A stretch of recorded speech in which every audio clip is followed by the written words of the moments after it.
আরামবাগ পৌর এলাকায় এক তৃণমূল কংগ্রেস কর্মীকে মারধর করার অভিযোগ উঠল বিজেপি আশ্রিত দুষ্কৃতীদের বিরুদ্ধে।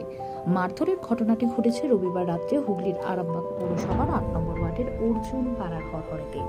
জানা গেছে, আহত তৃণমূল কংগ্রেস কর্মীর নাম রঞ্জিত হাসদা। ওই তৃণমূল কংগ্রেস কর্মীর অভিযোগ, এদিন তিনি রাত্রে ক্লাব থেকে বাড়ি ফিরছিলেন। হঠাৎ করেই সেই সময় বিজেপি আশ্রিত দুষ্কৃতীরা তাকে লাঠি বাঁশ দিয়ে ব্যাপক মারধর করে বলে অভিযোগ। ঘটনার কথা জানতে পেরে এলাকার স্থানীয় তৃণমূল কর্মীরা আহত রঞ্জিত হাসদাকে চিকিৎসার জন্য নিয়ে যায় আরামবাগ মেডিকেল কলেজ ও হাসপাতালে। যদিও এই ঘটনার সাথে কোনো সম্পর্ক নেই বলে দাবি করছে আরামবাগ বিজেপি নেতৃত্ব। দেখুন বিস্তারিত।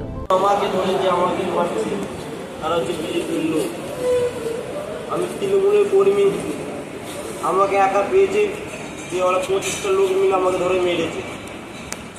আমি বাড়ি যাচ্ছিলাম। আচ্ছা, আমি আমাদের ক্লাব থেকে আমি বাড়ি যাচ্ছিলাম। আমি তৃণমূলের কর্মী, তারা হচ্ছে বিজেপির লোক। তারা আমাকে ঘিরে রাস্তার মাঝখানে ফেলে মারে আমাকে। আপনি কি একা ছিলেন? একাই ছিলাম। তারা কজন ছিল? তারা ছিল 20-25 জন ছিল।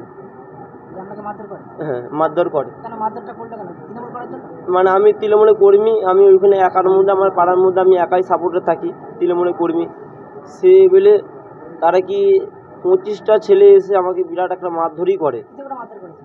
লাঠি বাঁশ, ফ্যামিলি পর্যন্ত, মেয়ে মানুষ পর্যন্ত এসে মারে। কোন জায়গায় ঘটেছে ঘটনাটা? ওটা আমার হররে কত নম্বর ওয়ার্ড? 8 নম্বর ওয়ার্ডে। তারপর কারা উদ্ধার করে হাসপাতালে নিয়ে গেছে? আমার কর্মীর ছেলেরা আছে, তৃণমূলের ছেলেরা আছে, তারা আমাকে নিয়ে আনলো। কি নাম ওনার? রণজিৎ হাসদা। যারা মেরেছে তাদের নাম কি?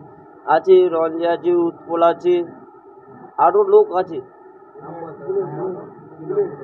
বুলেট আছে। মানে ওদের মানে যারা 3 জন বললাম, ওদের ফ্যামিলি এসে ফ্যামিলি পর্যন্ত মাথায় মারে। লাঠিলে শুধু মাথায় আঘাত, আর কোনো জায়গায় অভিযোগ করছে আগে নাকি আপনারা ঝামেলা করতে গেলেন এমন? না, আমরা কোনো ঝামেলা করতে যাইনি। আমি বাড়ি যাচ্ছিলাম। আমি অফিস থেকে নেমে আমি বাড়ি যাই 10টার সময়। যে বাড়ি যাচ্ছিলাম, ওরা এলো, একজনের সাথে কথা হচ্ছিলো, তারা 25টা লোক 20-25টা লোক এলো, এসে বলে মারধর চালু করে দেয়। কি চাইছেন আপনি? আমি শাস্তি চাইছেন? হ্যাঁ, আমি তো ওদের যেটা মারধর করলো, হ্যাঁ, ওদের আমি শাস্তি চাই।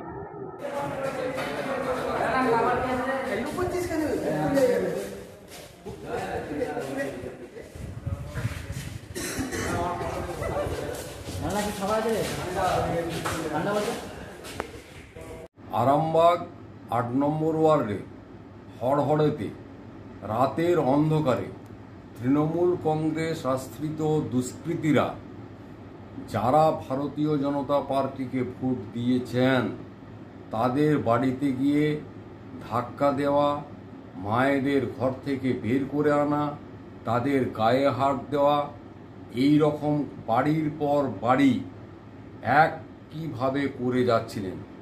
এই ঘটনা ওয়ার্ডের মধ্যে একে অপরে জানতে পারলে ওয়ার্ডের সমস্ত মায়েরা রাস্তায় বেরিয়ে আসেন, তারা ঝাঁটা নিয়ে বেরিয়ে আসেন। তা দেখে তৃণমূল কংগ্রেস আশ্রিত দুষ্কৃতীরা ভয়ে লেজ গুটিয়ে পালিয়ে যায়। এই ঘটনা প্রমাণ করছে, মায়েরা যদি একত্রিত হয় তাহলে কিন্তু এই তৃণমূল কংগ্রেসের দুষ্কৃতী বাহিনী, এই হারমাদরা লেজ গুটিয়ে পালাবে।